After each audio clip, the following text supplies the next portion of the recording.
अभिलेख सिक्कों से अत्यधिक महत्वपूर्ण हैं। इसके अध्ययन को पुरालेख शास्त्र एपिग्राफी कहते हैं। भारत के संदर्भ में सर्वाधिक प्राचीन अभिलेख मध्य एशिया के बोगाजकोई से प्राप्त हुए हैं। इस अभिलेख में इंद्र, वरुण, मित्र एवं नासत्य नामक वैदिक देवताओं के नाम मिलते हैं।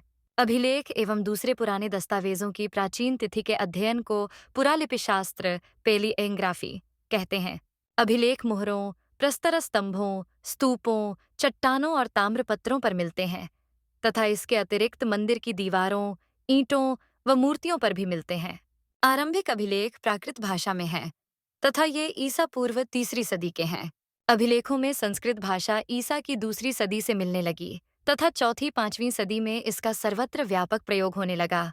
मौर्य सम्राट अशोक के अनेक अभिलेख देश के विभिन्न भागों से मिले हैं, जिनसे उसके साम्राज्य की सीमा, धम्म और शासन नीति पर प्रकाश पड़ता है। उदयगिरि से प्राप्त हाथी गुम्फा अभिलेख से कलिंग नरेश खारवेल की उपलब्धियों के संदर्भ में जानकारी प्राप्त होती है। शक क्षत्रप रुद्रदामन के जूनागढ़ अभिलेख से शक शासक रुद्रवामन, अशोक व चंद्रगुप्त मौर्य के संदर्भ में जानकारी प्राप्त होती है। वशिष्ठिपुत्र पुलुमावी के नासिक गुहा अभिलेख के माध्यम से उनकी धार्मिक सहिष्णुता और उनकी संस्कृति के संदर्भ में जानकारी प्राप्त होती है।